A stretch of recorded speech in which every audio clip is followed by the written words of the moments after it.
En esta ocasión vamos a ver lo que son los productos vectoriales, ya sea por un escalar o por algún otro vector. Entonces, el primero de ellos, que es el más sencillo, es la multiplicación o la división de un vector por o entre un escalar. Es decir, tengo un vector, lo voy a multiplicar por un escalar. Recuerden que el escalar pues no tiene una dirección, solamente tiene magnitud y unidad. O en su defecto, pues un vector entre un escalar. Entonces vamos a tener lo siguiente. Cuando nosotros hacemos esta operación por o entre una cantidad escalar, lo único que vamos a hacer es el primer caso, si estoy multiplicando o dividiendo entre un signo positivo, si estoy multiplicando por un número mayor a 1, pues el vector se va a alargar, es decir, su magnitud va a crecer tantas veces como sea este factor, ¿no? Si es mayor a 1. Si es menor a 1, pues el vector se va a cortar, ¿no? Ese sería el caso de la multiplicación. En la división, pues sería al revés. Si yo divido entre un número mayor a 1, el vector se va a cortar. Si yo divido entre un número menor a 1, el vector se va a alargar. Repito otra vez, esto fue únicamente para multiplicación y división entre o por una magnitud escalar positiva. Si yo lo hago con un menos, va a ser lo mismo, lo único que va a cambiar va a ser la dirección. En el caso de la multiplicación y la división por o entre un número positivo, la dirección se mantiene exactamente igual, lo único que cambia es su longitud. Sin embargo, si yo multiplico o divido entre un signo negativo o por un signo negativo, lo que va a pasar es que este vector va a apuntar en sentido contrario, ¿sí? Es decir, si apuntaba hacia la derecha y hacia arriba, el nuevo vector, que sería multiplicado o dividido entre un signo negativo, apuntaría en sentido contrario, a la izquierda y hacia abajo. Sería esa la manera. En el siguiente video vamos a ver algunos ejemplos, por ahí por si quieren analizarlo, ¿no? Lo que seguiría serían los vectores unitarios, que son necesarios para los productos vectoriales. Es decir, productos entre un vector por otro vector. Bueno, entonces vamos a ver qué son los vectores unitarios. Un vector unitario es cualquier vector que tenga de magnitud 1. Y el único fin que tiene, o la única finalidad que tiene, pues es describir o representar la dirección de ese vector en el espacio. Entonces vamos a tener por ahí 3 vectores unitarios correspondientes a las 3 direcciones de un plano coordenado o de un sistema coordenado en el espacio. La dirección y va a corresponder a aquellos vectores que apuntan hacia la dirección x, la dirección j hacia la dirección y la dirección k hacia la dirección z. Nosotros por lo general en nivel prepa pues vamos a ver simplemente planos, vamos a analizar problemas físicos dentro de un plano y pues vamos a tener por ahí solamente la dirección x y la dirección y correspondientes al vector unitario y para x y j para y. Por aquí tengo un vector en 2 dimensiones. Para expresar un vector en su forma vectorial o en su forma con vectores unitarios y j, lo único que hay que hacer es obtener las componentes y el vector a como vector va a ser igual a la componente en x por y, que y corresponde a la dirección de x, ¿no? Más la componente en y por j, donde j corresponde a la dirección de y. Pongo aquí un dibujo. Recuerden que si tengo un vector, su proyección sobre el eje x es ax y su proyección sobre el eje y es ay. Entonces esta proyección ax va a estar en la dirección x, por lo tanto le tengo que asignar el vector unitario y.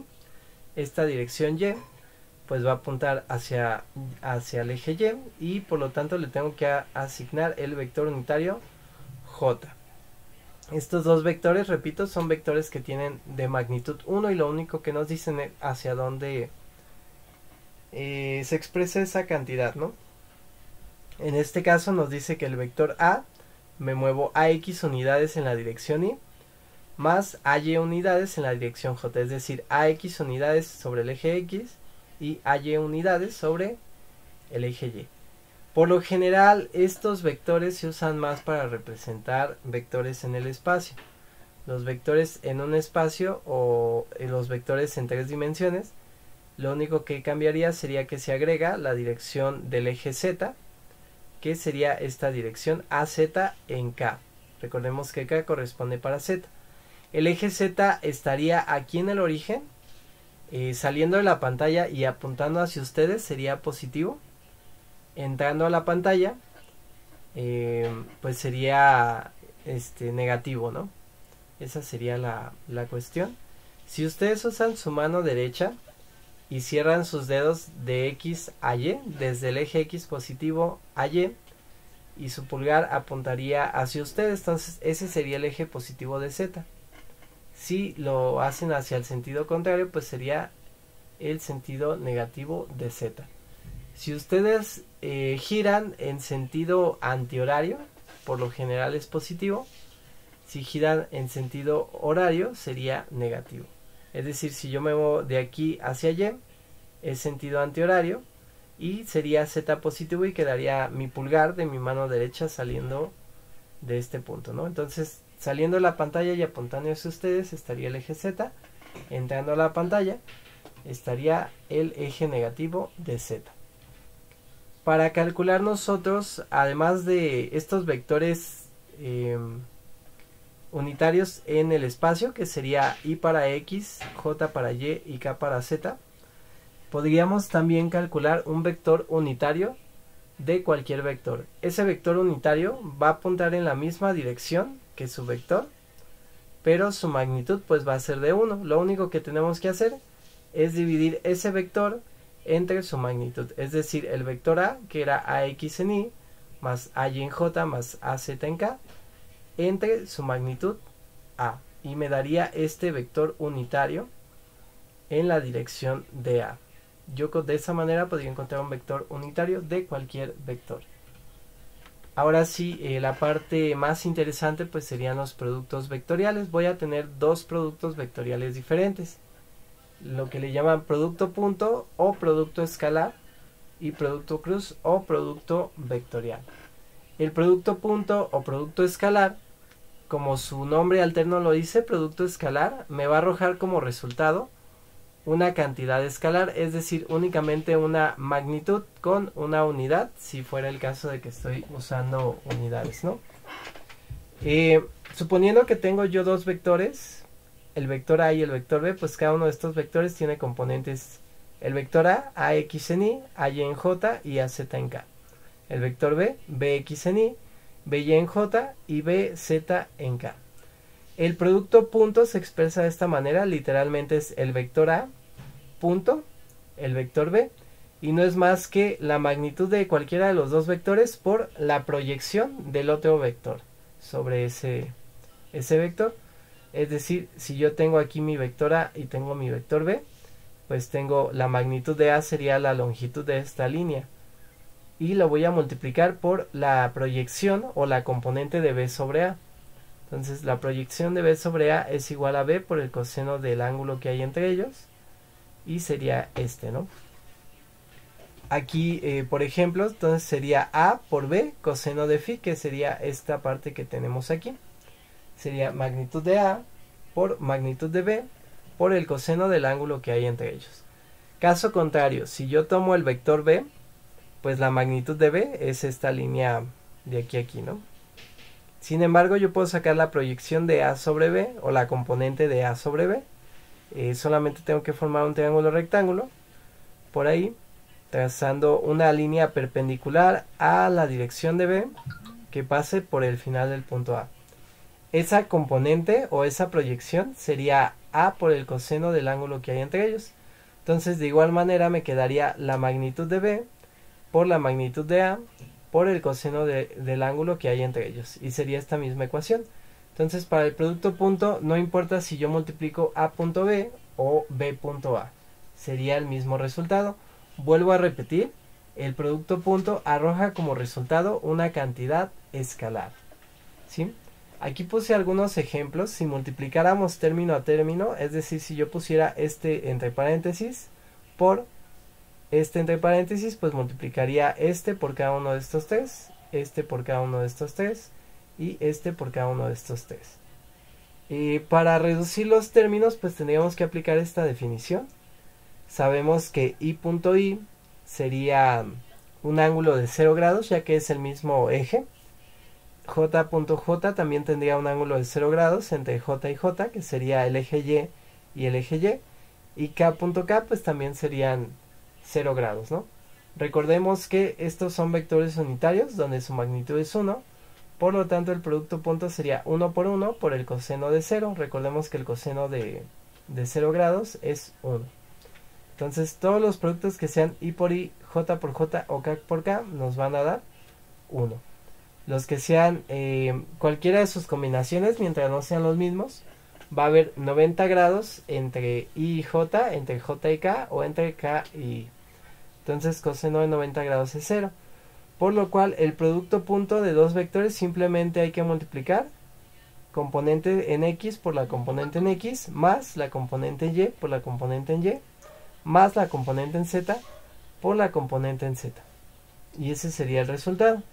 Si sabemos por aquí, por la definición de este producto punto, que tiene un coseno del ángulo que hay entre ellos, pues recordemos que el coseno se hace 0 cuando el ángulo es 90 grados. Por lo cual podemos afirmar que si el producto escalar de dos vectores perpendiculares, es decir, dos vectores que están a 90 grados, pues siempre va a ser igual a 0. En algunos problemas vamos a ocupar esa definición. Y por último, el producto vectorial, por ahí es con el que más se confunden. Tendría por ahí yo dos vectores de igual manera, en forma o notación vectorial, AX en Y, AY en J, AZ en K. Un vector B, BX en Y, BY en J y BZ en K.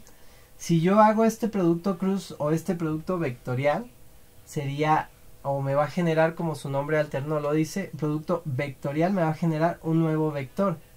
Este nuevo vector pues va a ser perpendicular a los dos vectores que estamos multiplicando. Es decir, si generamos un plano de estos dos vectores que estamos multiplicando por medio de un producto cruz, el vector C va a ser perpendicular a ese plano, ya sea hacia afuera del plano o hacia adentro del plano, pero va a ser perpendicular. Es muy parecido al producto punto, lo único que cambia es que en vez de coseno es el seno. Es decir, nosotros sacamos la componente perpendicular de un vector sobre el otro. Es decir, si aquí tengo mi vector A y tengo mi vector B, la componente perpendicular, pues si aquí hay 90 grados, sería B por el seno del ángulo que hay entre ellos. Y el producto cruz, como magnitud de ese nuevo vector, la puedo obtener de la siguiente manera. Repito, solamente como magnitud. Cruz sería vector A, cruz, vector B, me quedaría AB, seno del ángulo que hay entre ellos. Magnitud de A, magnitud de B por el seno del ángulo que hay entre ellos. Que sería, les digo, magnitud de A por la componente perpendicular del vector B sobre el vector A. Lo puedo hacer al revés si ustedes quieren. Puedo sacar la magnitud de B por la componente perpendicular, que sería A seno de phi, del vector A sobre el vector B, y me quedaría esta misma operación. Aquí va a pasar algo diferente. Recuerden que el seno de 0 es 0 y el seno de 90 es 1. Por lo tanto, si yo multiplico I cruz I, J cruz J, K cruz K, todos van a tener 0 grados y el seno de 0 grados es 0. Si yo multiplico I cruz J o menos J cruz I, me va a dar K. Si yo multiplico J cruz K menos K cruz J, me va a dar I. Y si yo multiplico K cruz I o multiplico menos I cruz K, me va a dar J. Aquí sí importa el orden. Si yo multiplico A cruz B, es diferente a que yo multiplique B cruz A. Van a ser similares, el vector resultante va a tener la misma magnitud, pero la dirección va a ser opuesta, ¿no? Entonces A cruz B es igual a menos B cruz A. Esa sería la manera. Si nosotros desarrollamos término a término y usamos esta metodología pues que explicamos aquí, lo que nos quedaría sería lo siguiente. Nos quedaría que el vector C es igual a Cx en Y más Cy en J más Cz en K, donde Cx, Cy y Cz pues van a ser estos productos. Cx es AY por BZ menos AZ por BY, Cy es AZ por BX menos AX por BZ, y Cz es AX BY menos AY BX. Si no se pueden aprender esta fórmula, que pues yo creo que es complicado, pueden aplicar un determinante. Les voy a enseñar en el siguiente video cómo calcular un producto cruz por medio de un determinante, y solito nos va a arrojar el vector resultante, ¿no? El nuevo vector C. Como sabemos también, el producto cruz pues depende del seno del ángulo que hay entre ellos. Si este ángulo es 0 o 180 grados, pues este producto cruz va a ser 0, ¿no? Porque seno de 0 o seno de 180 pues es 0. Entonces el producto vectorial de dos vectores paralelos, es decir, que van en la misma dirección, o dos vectores antiparalelos, es decir, que van en sentido contrario, siempre va a ser igual a 0. Entonces el producto punto de dos vectores, el producto cruz, perdón, de dos vectores paralelos es 0. Por ahí, si trabajamos en un plano, les comentaba, podemos calcular la magnitud del vector con esta ecuación, y podemos calcular el sentido de ese vector o la dirección de ese vector con la regla de la mano derecha. Si ustedes posicionan los dos vectores que están multiplicando por producto cruz en un plano, pues su vector tiene que estar perpendicular al plano, saliendo del plano o entrando al plano. Lo que vamos a hacer es buscar un ángulo menor a 180 grados que esté por ahí entre A y B, y lo que vamos a hacer es usar la mano derecha, como lo dice esta regla de la mano derecha, y vamos a posicionar la palma de la mano y los dedos de tal manera que al cerrar los dedos yo recorra ese sentido, ¿no? O sea, yo recorra A cruz B, sería A, aquí parto de A y me muevo hacia B. Si se fijan, da este sentido, que sería sentido antihorario. Entonces, si mis dedos hacen ese mismo sentido, mi pulgar apunta hacia arriba, por lo cual sería mi vector C positivo. Caso contrario, si yo multiplico B cruz A, mis dedos, para que giraran en este sentido, o sea, de B a A en el ángulo menor a 180 grados, tendría que girarlos al revés, por lo cual tendría que voltear mi mano. Al yo enrollar mis dedos haría este sentido, y tendría que el vector resultante es un vector negativo en este caso. Con esto terminaríamos este video, y por aquí les dejo las referencias de la teoría. Por ahí tenemos el libro de Serway, Fundamentos de Física, 10ª edición, Sear Szymanski, Física Universitaria, volumen 1, 11ª edición. El Tippens, Física y Conceptos y Aplicaciones, 7ª edición. Física General de Pérez, 4ª edición. Y Fundamentos de Física de Halliday and Resnick, que sería la 9ª edición. Por ahí la presentación pues fue elaborada por medio de una plantilla de Slidesgo, y pues ahí en la referencia de un dinosaurio que usé en videos anteriores. Con esto terminaríamos la presentación y sería todo.